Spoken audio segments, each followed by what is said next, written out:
In this AI audio essay edit, we will listen to Dr. Konstantin Borisov's paper, The Garden of Eden, A New Perspective on Its Location, posted on academia.edu in 2024. Despite having a degree in electrical engineering and not in ancient history, his critical thinking skills have led him to asking the question, what if Egypt was the original inspiration for the Garden of Eden, as I and others have postulated? Although I do disagree with parts of his paper as a landscape architect and as a Catholic, we will focus on the key pages that focus addressing the Egypt hypothesis and the historical background that brings it back to Africa. Original paper will be posted in the description below. Without further ado, here's Dr. Konstantin Borisov. In the biblical narrative found in the book of Genesis lies the tale of the Garden of Eden, a mythical land where the first human couple, Adam and Eve, resided in perfect harmony with nature and their creator. This garden is described as a place of unparalleled beauty, with rich fertile soil supporting a variety of lush vegetation and fruit-bearing trees, where air is filled with the sweet fragrance of flowers, while a crystal-clear river flows peacefully through its midst, providing nourishment to the land. The idyllic place seemed defiant of the planet's climatic conditions, existing in a state of perpetual spring, untouched by winter frost or summer heat. In the middle of the garden stood the most beautiful tree, around which flocked birds chirping to delight the first couple.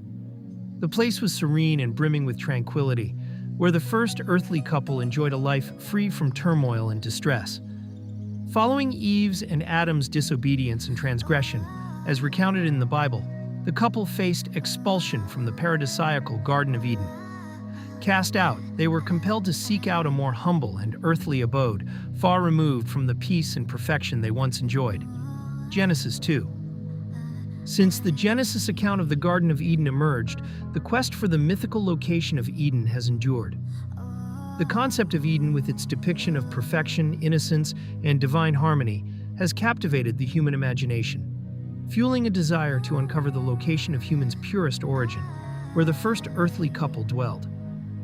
Many scholars over the years have looked for the Garden of Eden, drawing inspiration from a wide variety of sources, including biblical records, historical accounts, archaeological findings, science, cartography, and other disciplines. By synthesizing these diverse sources of evidence, researchers across various fields have attempted to unravel the mystery surrounding the elusive Eden's location. These scholarly endeavors still continue to these days and spark debates that inspire further research, reinforcing the enduring fascination with the enigmatic Garden of Eden. The significant exploration of the concept of Eden, or paradise, and its possible location has been enriched by the contributions of Greek philosophers like Plato's Atlantis and historians during the classical period of ancient Greece, followed by the insights of scholars from the medieval and Renaissance epochs, and further built upon by the works of more contemporary thinkers. The question of whether Eden existed in the first place or not was addressed in the early period of the medieval time by notable figures such as Saint Augustine of Hippo, Isidore of Seville, and Bede, laying the foundation for centuries of subsequent research. Scaffi, 2006, page 46. It was generally accepted that Eden was the real place. It still exists perhaps in the unknown land. Throughout the Middle Ages, characterized by vast geographical unknowns, scholars and theologians did not focus per se on pinpointing Eden's location, but rather on generalizing where such a place could or could not have been situated, basing their arguments on literal interpretation of the Bible and cosmological beliefs at the time. One perspective suggested during medieval times was that the Garden of Eden might still exist in a remote area, such as in a yet-to-be-discovered region beyond an impassable sea, on uncharted island, or a mountain. Scaffi, 2006, pages 160 to 183. This suggestion, however, faced challenges in reconciling with the biblical narrative. For instance, it was noted by such authorities as Fidelis, Goropius, and Juan de Pineda that if Adam and Eve had not transgressed and had continued to reside in such idyllic, confined region, it would imply that the entire human population descending from them would be restricted to that specific region, leaving the rest of the earth uninhabited. Delumeau, 1995, page 151. This scenario seemed unreasonable to both Catholics and Protestants. Some argued that the region for the Garden of Eden would have to be at least as vast as a continent to address this concern. See Pereira, Raleigh, and Suarez's comments in Delumeau, 1995, page 172. Alternatively, another theory was proposed that the whole Earth may have been the original Garden of Eden. A number of medieval scholars eagerly supported this notion, including such authorities as Josephus, Hugh of St. Victor, Philo of Alexandria, Juan de Pineda, Joachim Vadian, Goropius, and Clement of Alexandria. Duncan, 1969, page 173. This perspective, however, raised additional challenges. For example, it was noted that if the Garden of Eden encompassed the entire globe, what would happen to Adam and Eve after they were expelled from the paradise? Where would they go?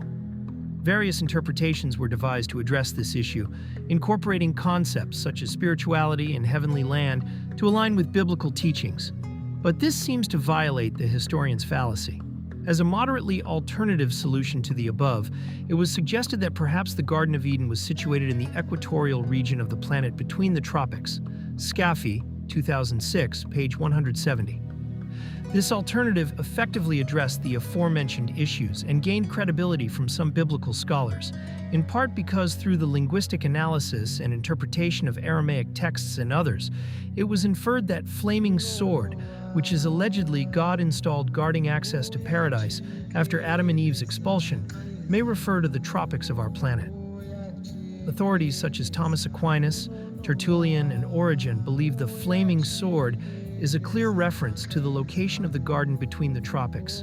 McGregor, 1853, page 97. This proposed alternative to the garden's location, however, faced its own challenges. In particular, it was widely believed during medieval times that the equatorial region of the planet, due to its extreme heat, was uninhabitable. This belief takes its roots in the work of Aristotle and other authorities. Burnett, 1965, page 191. The environmental conditions of excessive heat would seemingly contradict the idyllic conditions in which Adam and Eve were said to reside. To resolve this dilemma, Goropius and Fidelis, Duncan, 1969, page 180.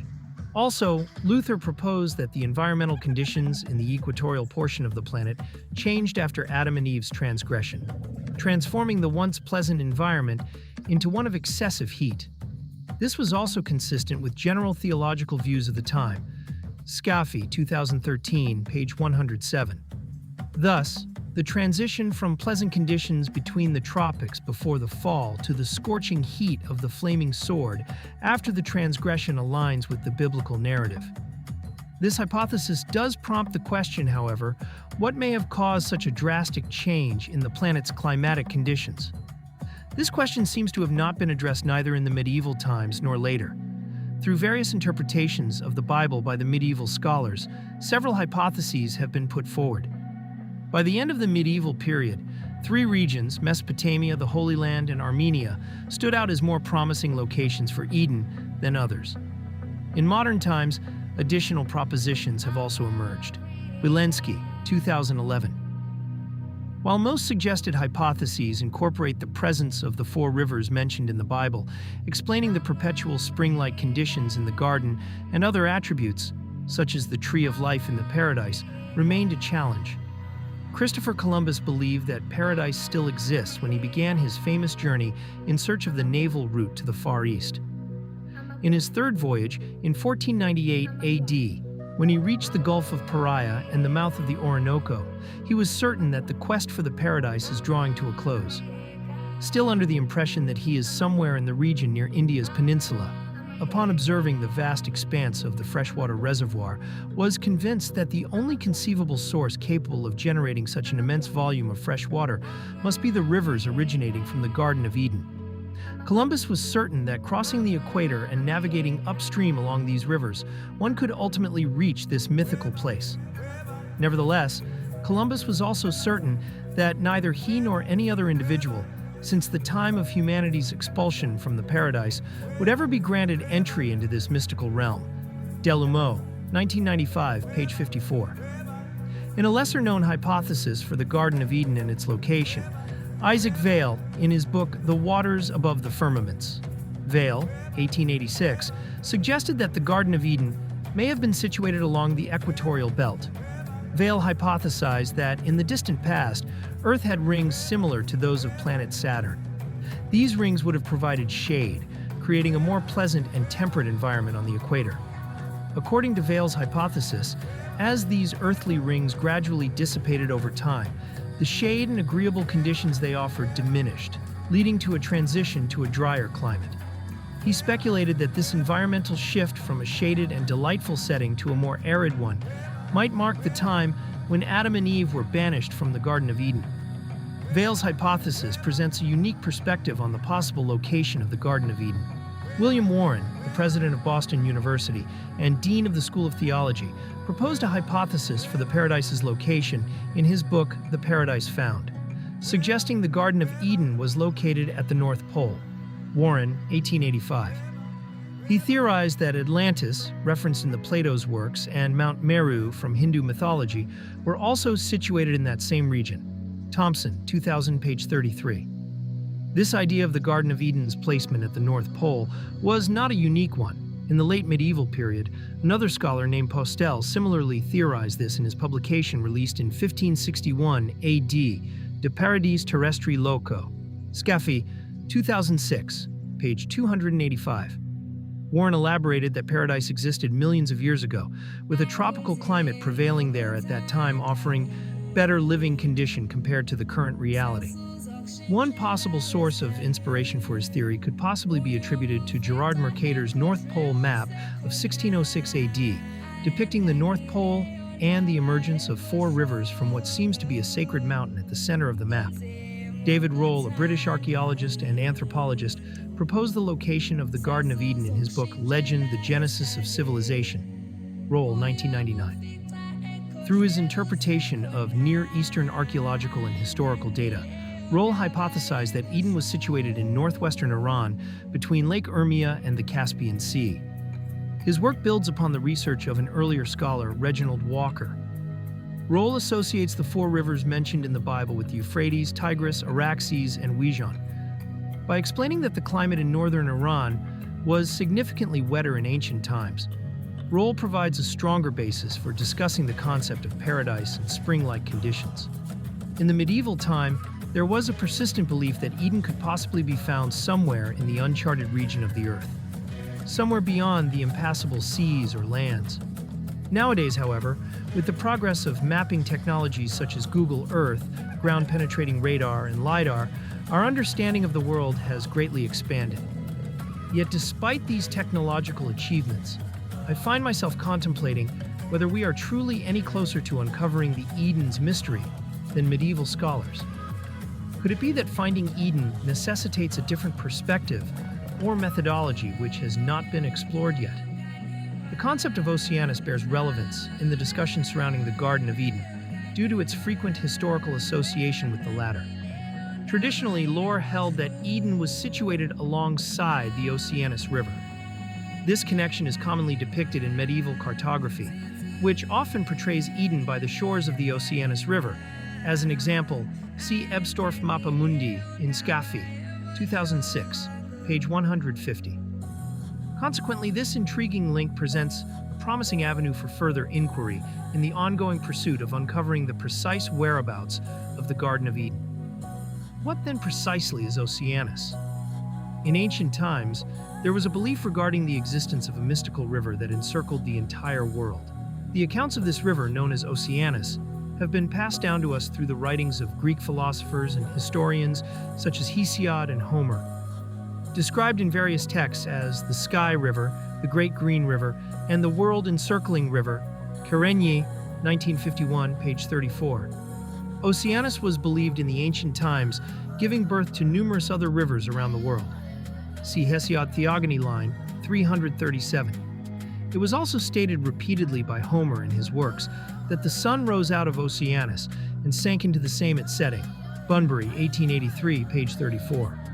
As far as the physical location of Oceanus, the ancient records reveal that it intersected with the Nile, somewhere near the region of Aswan in Egypt, where it was thought to supply the Nile with its life-giving waters. Siculus, circa 60 BC 37.7, where in Egypt it was also called the Celestial Nile, Vale, 1886, page 104, and reckoned that all humanity originated on the shores of Oceanus, James, 1967, page 262.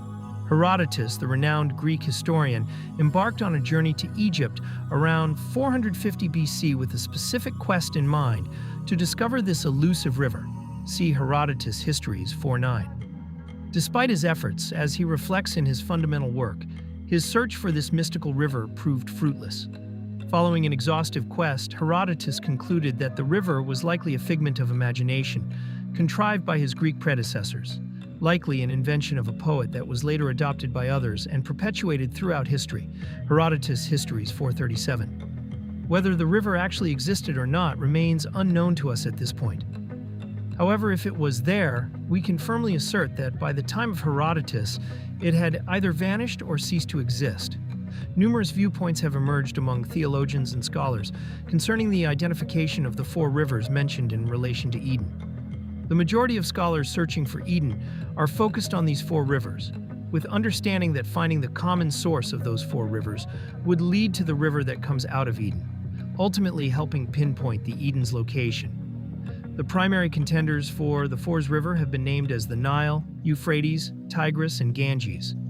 The theory associating these rivers with Eden was originally proposed by Flavius Josephus, see Josephus, Antiquities 1.1.3, which gained significant traction in the medieval period and was widely embraced by scholars. Alternative options for the rivers have also been suggested. For example, Abarbanel proposed the Indus River as a substitute for the Ganges, Kaplan, 1981, page 9. Other rivers have been suggested as well. These varied interpretations have sparked debates among theologians, historians, and academics who were eager to unravel the mysteries surrounding the Eden. One of the main challenges arises when trying to reconcile the biblical accounts with the four rivers mentioned, the Nile, Euphrates, Tigris, and Ganges, is due to the significant geographical distances separating these waterways. Each river originates from a distinct region with no apparent common source. The Nile starts in the highlands of Ethiopia and flows through Africa, while the Tigris and Euphrates have their sources in the Armenian highlands, and the Ganges originates in the Himalayas. Further complexities arise when considering that a common source for all four rivers would need to be massive, likely at least 4 times larger than any individual river, and situated at a higher elevation, supplying those waterway with water from that location, posing a genuine obstacle to reconciliation. Delumeau, 1995, page 173. In the quest to locate Eden, numerous scholars have utilized ancient maps and traced the origins of these rivers in the hope of discovering a common source. Among various types of maps, I believe that Mappa Mundi maps, predating Portolan navigational maps, are especially well suited for this purpose. These maps, which originated during medieval times, aim to portray the known inhabited world while occasionally integrating religious and biblical elements. The Hereford Mappa Mundi, as shown in Figure 2, located at Hereford Cathedral in England, serves as a prime illustration of such a map. Examining the Hereford map, we can discern distinct features and characteristics of the Mappa Mundi.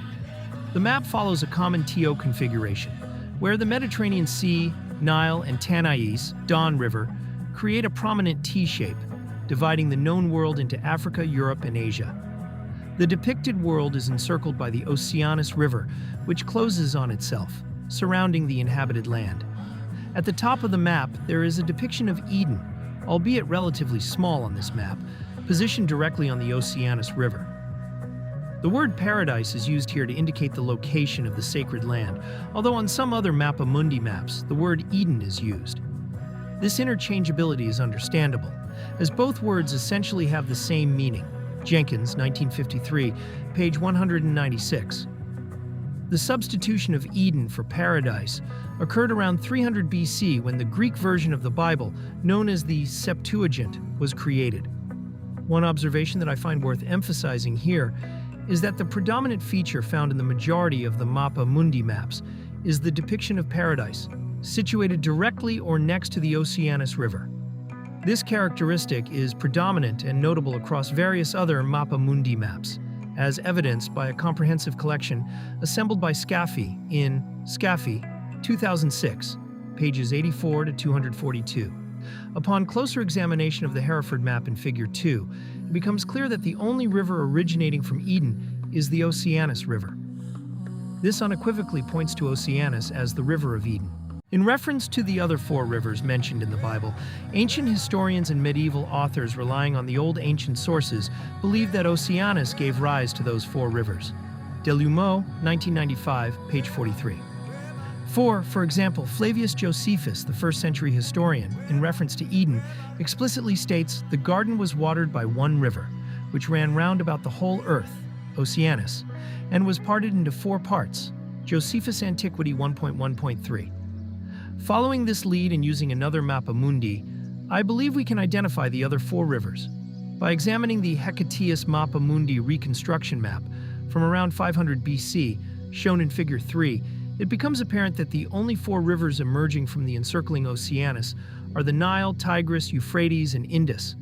Considering Oceanus as the Sky River, it becomes possible to reconcile how this river gives rise to the Nile, Tigris, Euphrates, and Indus, so widely spread, aligning this with the descriptions in Genesis. Another important aspect to note here is that it is specifically stated by Josephus that the Eden River, and only the Eden River, irrigates the garden, and not any of the other 4 rivers mentioned in the Bible, Antiquity 1.1.3, and thus we can assert that the Garden of Eden is laying round the globe along the course of Oceanus. At this point, all the rivers of the Bible are identified, and it seems that all we need is to follow the course of the Oceanus River around the globe to pinpoint the location of Eden. However, this task requires knowing the precise course of Oceanus. In other words, merely being aware that the river crosses the Nile somewhere near Aswan is not adequate. This leads me to the next section 5, the alignment of ancient archaeological sites around the globe. In 2001, the mathematician Jim Allison noticed an interesting alignment, a belt approximately 40 miles wide around the globe, connecting several ancient archaeological sites. Allison, 2001. The sites include the Giza Pyramids, Machu Picchu, the Nazca Lines, the ancient Sumerian city of Ur, and others. Many other enigmatic sites are situated near the path. Allison presented a comprehensive mathematical analysis of this alignment, with details available at Allison, 2001. Figure 4 displays the alignment, shown by the green circle. The path of the alignment, which crosses the equator at an angle of approximately 30 degrees, features ancient sites listed to the right.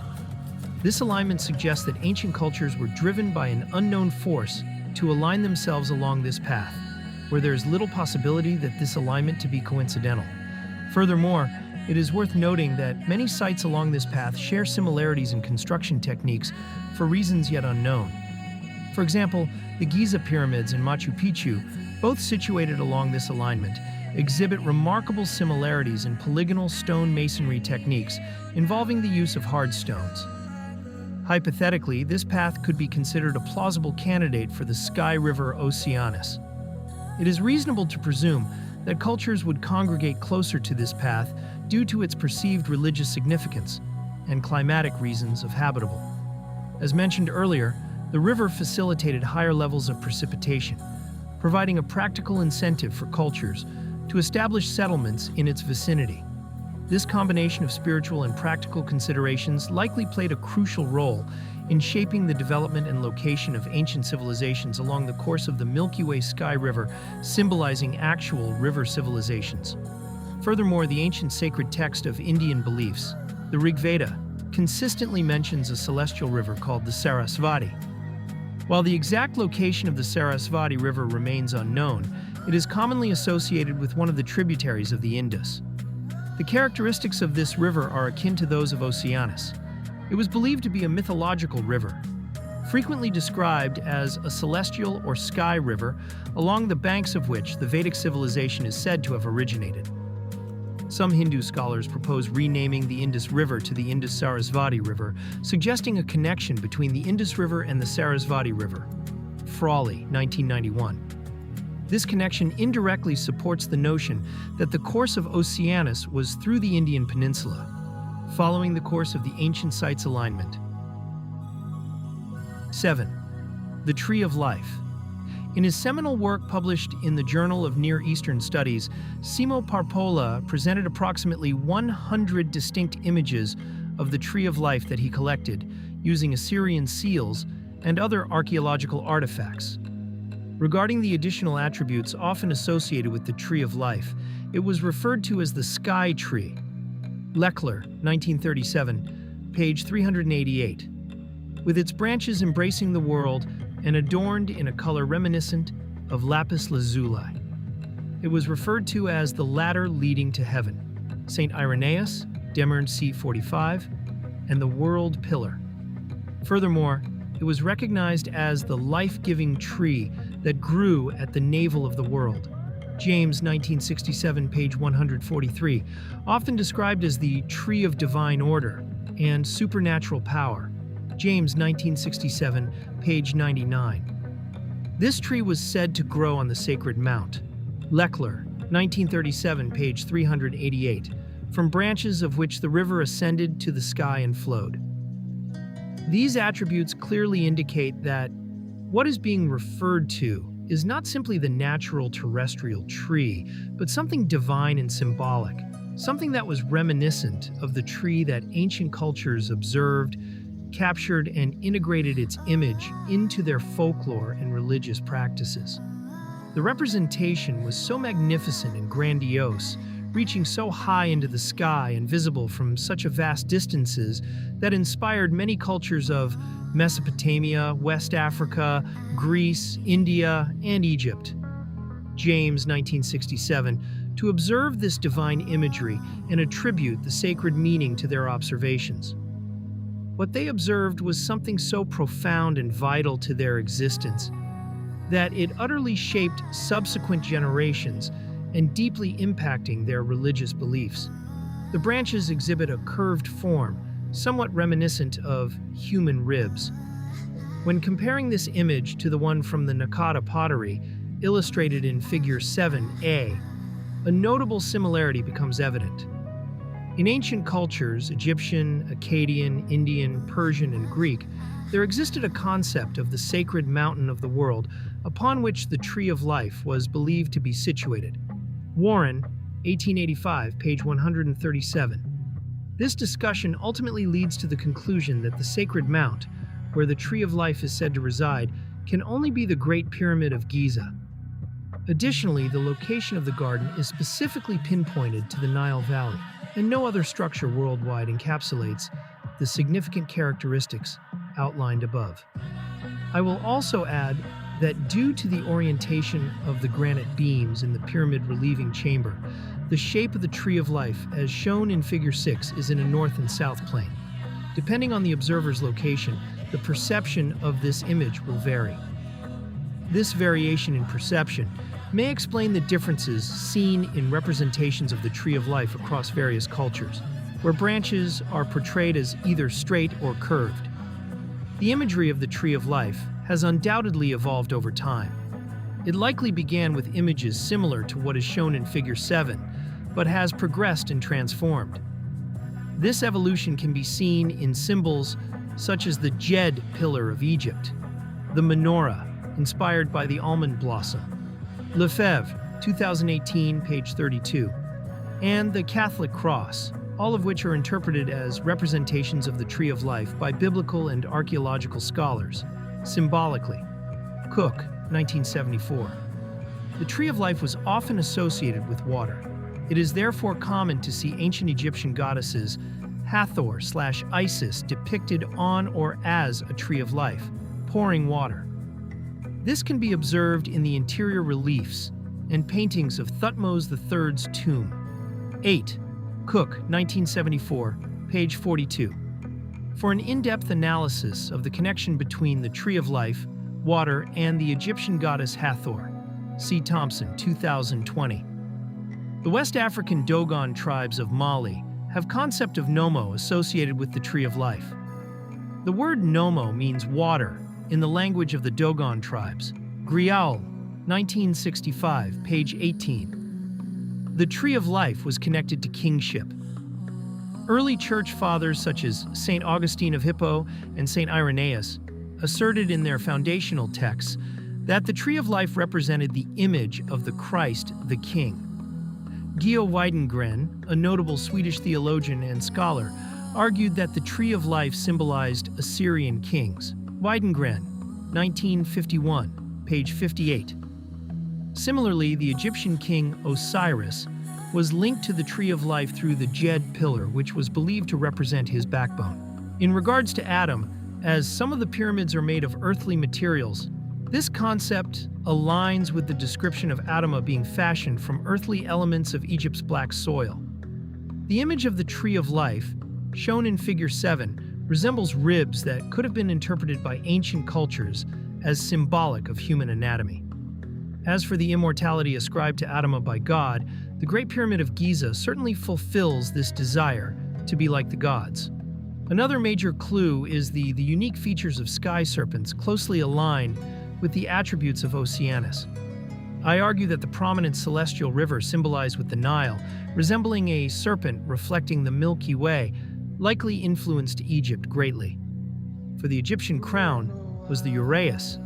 Over time, this became a negative symbol of the Hebrews as they were banished into the land of Nod during the Exodus, reflecting the more allegorical banishment of Adam and Eve out of Egypt, making the story a commentary on Hebrew origins, leaving Egypt after a natural disaster and a political rift. To conclude in this paper, I have proposed that the location of Eden is situated in Egypt, with the Garden of Eden positioned along the course of the Oceanus River symbolized as the Nile. To view the full original version of the paper, see link below.